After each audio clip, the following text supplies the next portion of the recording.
ಸಭೆ ನಡೀತಾ ಇದೆ. ನಾನು ತುರ್ತು ಬೇರೆ ಕೆಲಸದ ನಿಮಿತ್ತ ನಾನು ಹೊರಗೆ ಹೋಗ್ತಾ ಇದ್ದೀನಿ. ಈಗಾಗಲೇ ನಮ್ಮೆಲ್ಲರ ವಿಚಾರಗಳನ್ನು ನಾವು ಪ್ರಸ್ತಾಪ ಮಾಡುವಂಥ ಪ್ರಯತ್ನಗಳನ್ನು ಮಾಡಿದ್ದೀವಿ. ರಾಜ್ಯದ ನೆಲ, ಜಲ, ಭಾಷೆ ಇದರ ವಿಚಾರ ಬಂದಾಗ ನಾವೆಲ್ಲ ಒಟ್ಟಾಗಿ ಒಂದಾಗಿ ಕೆಲಸ ಮಾಡುವಂಥದ್ದನ್ನು ಮಾಡ್ತಾಯಿದ್ದೇವೆ. ಏನೋ ದೇವರ ದಯದಿಂದ ಕಳೆದ 2-3 ದಿವಸಗಳಿಂದ ಕಬಿನಿ ಭಾಗದಲ್ಲಿ, ವಯನಾಡು ಭಾಗದಲ್ಲಿ ಮಳೆಯಾದ ಕಾರಣ ನೀರು ಓವರ್ಫ್ಲೋ ಆಗಿ ಹೋಗ್ತಾ ಇರುವಂಥದ್ದು, ನಾವು ಕೊಡಬೇಕಾದಂಥ ನೀರನ್ನು ವರುಣನೇ ದೇವರ ಕೊಟ್ಟ ಹಾಗೆ ಆದ ಕಾರಣ ಸ್ವಲ್ಪ ಮಟ್ಟಿನ ನಮ್ಮ ಆ ಒಂದು ಏನು ಗಂಭೀರತೆ ಇತ್ತು ಅದು ಕಡಿಮೆ ಆಗಿದೆ ಅಂತ ನಾನು ಭಾವಿಸ್ತಾ ಇದ್ದೇನೆ. ಅದು ಅಲ್ಲಿ ಪ್ರಸ್ತಾಪಗಳಾಯಿತು.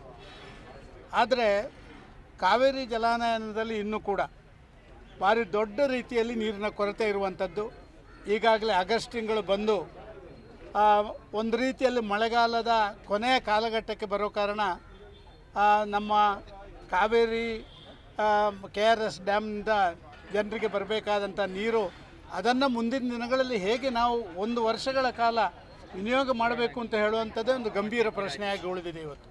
ಆದ ಕಾರಣ ಇವತ್ತು ನಾವು ಚರ್ಚೆ ಮಾಡುವಂಥ ವಿಚಾರಗಳಲ್ಲಿ ಅತ್ಯಂತ ಪ್ರಮುಖವಾದಂಥ ವಿಚಾರ ಒಂದು ಲೀಗಲ್ ಸೈಡಲ್ಲಿ ಇನ್ನೂ ಕೂಡ 7-8 ವರ್ಷ ಕಾವೇರಿ ಮ್ಯಾನೇಜ್ಮೆಂಟ್ ಅಥಾರಿಟಿ ಬಂದ ಮೇಲೆ ಕೂಡ ಒಂದು ಸರಿಯಾದ ಡಿಸ್ಟೆನ್ಸ್ ಫಾರ್ಮುಲಾ ಇನ್ನೂ ಆಗದಿರುವಂಥದ್ದು. ಇದರ ಬಗ್ಗೆ ಭಾರಿ ಗಂಭೀರತೆಯಿಂದ ನಾವು ಮಾಡಬೇಕಾದಂಥ ಹೆಜ್ಜೆಗಳನ್ನು ಬೇರೆ ಬೇರೆ ರೀತಿಯಲ್ಲಿ ಇಡಬೇಕಾದಂಥ ಅವಶ್ಯಕತೆ ಇದೆ. ಯಾಕೆಂತೇಳಿದರೆ ಸಾಧಾರಣವಾಗಿ ಇಂಥ ಮಳೆ ಬಾರದಂಥ ಸಮಯದಲ್ಲಿ ಮಾತ್ರ ನಾವು ಇದರ ಬಗ್ಗೆ ಚರ್ಚೆ ಮಾಡುವಂಥ ಒಂದು ಜಾಯಮಾನಕ್ಕೆ ಬಿದ್ದುಬಿಟ್ಟಿದ್ದೇವೆ. ಇದು ಆಗಬಾರ್ದು. ಯಾವುದೇ ಸರ್ಕಾರಗಳು ಬಂದರೂ ಕೂಡ ಕಾವೇರಿ ಇದಕ್ಕೆ ವರುಣನ ಕೃಪೆ ಯಾವಾಗ ಆಗುತ್ತೆ, ಅವಕೃಪೆ ಯಾವಾಗ ಆಗುತ್ತೆ ಅಂತ ಯಾರಿಗೂ ಗೊತ್ತಿಲ್ಲ.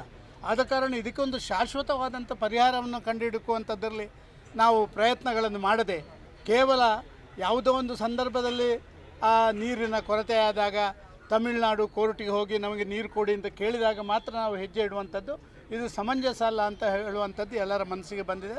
ಅದರ ಬಗ್ಗೆ ಒಂದು ಆಗಬೇಕು. ಎರಡನೇದಾಗಿ ಲೀಗಲಿ ಇವತ್ತು ತಮಿಳುನಾಡಿನ ಆ ಬೇಡಿಕೆಗಳನ್ನು ಒಂದು ರೀತಿಯಲ್ಲಿ ಕೇಂದ್ರ ಸರ್ಕಾರ ತಿರಸ್ಕಾರ ಮಾಡುವಂಥದ್ದು. ಈಗಾಗಲೇ ಮೇಕೆದಾಟಿನ ಬಗ್ಗೆ ಮತ್ತೊಂದರ ಬಗ್ಗೆ ಪ್ರಶ್ನೆಗಳು ಬಂದಂಥ ಸಂದರ್ಭದಲ್ಲಿ DMK ಸದಸ್ಯರು ರೈಸ್ ಮಾಡಿದಾಗ ಭಾರಿ ಕೇಂದ್ರ ಸರ್ಕಾರ ನೇರವಾಗಿ ರಾಜ್ಯ ಸರ್ಕಾರದ ಆ ಬೇಡಿಕೆಗಳು ಏನುಂಟು ಅದು ಸರಿ ಅಂತ ಹೇಳುವಂಥ ರೀತಿಯಲ್ಲಿ ಒತ್ತು ಕೊಟ್ಟದ್ದು. ಸುಪ್ರೀಂ ಕೋರ್ಟು ಇದಕ್ಕೆ ಪೂರಕವಾದಂಥ ಅವರದೇ ಜಾಗದಲ್ಲಿ ಅವರೇ ಆ ನೀರಿಗೆ ಶೇಖರಣೆ ಮಾಡುವಂಥದ್ದಕ್ಕೆ ನಿಮಗೆ ಯಾಕೆ ತಡೆ ಅಂತ ಪ್ರಶ್ನೆ ಕೇಳುವಂಥದ್ದು. ಇದನ್ನೆಲ್ಲವನ್ನು ಅತ್ಯಂತ ಗಂಭೀರವಾದಂಥ ಚರ್ಚೆಗಳನ್ನು ಇವತ್ತು ಮಾಡುವಂಥದ್ದನ್ನು ಮಾಡ್ತಾಯಿದ್ದಾರೆ. ಗಂಭೀರ ಚರ್ಚೆಗಳನ್ನು ಮಾಡ್ತಾಯಿದ್ದೇವೆ.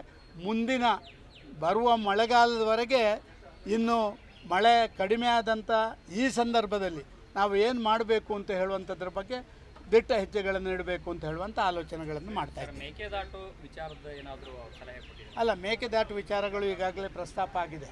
ಮೇಕೆದಾಟು ವಿಚಾರದಲ್ಲಿ ಕೇಂದ್ರ ಸರ್ಕಾರ ಒಂದು ರೀತಿಯಲ್ಲಿ ಪರೋಕ್ಷವಾಗಿ ಎಲ್ಲ ರೀತಿಯಲ್ಲಿ ಕೂಡ ಕರ್ನಾಟಕದ ಪರವಾಗಿ ಇರುವಂಥದ್ದು ಕಂಡಿದ್ದೇವೆ. ಪಾರ್ಲಿಮೆಂಟ್ನಲ್ಲಿ ಕೊಟ್ಟಂಥ ಉತ್ತರ ಇರ್ಬೋದು ಅಥವಾ ಮೊನ್ನೆ ಸುಪ್ರೀಂ ಕೋರ್ಟ್ನಲ್ಲಿ ಆ DMK ಸದಸ್ಯರು ಹಾಕಿದಂಥ ಪಿಟಿಷನ್ನ ಮೇಲೆ ಬಂದಂಥ ಚರ್ಚೆಗಳಿರ್ಬೋದು, ಇದೆಲ್ಲವೂ ಕೂಡ ನಮ್ಮ ಪರವಾಗಿದೆ. ಆದ ಕಾರಣ ಈಗಾಗಲೇ ನಮ್ಮ ಇದನ್ನು ಅವರು ಹಿಂದಿರುಗಿಸಿದ್ದಾರೆ. ಅದಕ್ಕೆ ನಾವು ಆ ಡಿಟೇಲ್ಡ್ ಪ್ರಾಜೆಕ್ಟ್ ರಿಪೋರ್ಟನ್ನು ಕೊಡುವಂಥದ್ದಕ್ಕೆ ಎಲ್ಲ ತಯಾರಿಗಳನ್ನು ರಾಜ್ಯ ಸರ್ಕಾರ ಮಾಡ್ತಾರೆ. ಸಭೆಯಲ್ಲಿ ಏನಾದರೂ ಗಮನಕ್ಕೆ ಗಮನಕ್ಕೆ ತಂದರೆ ಅದು ಚರ್ಚೆ ಆಗ್ತಾಯಿದೆ.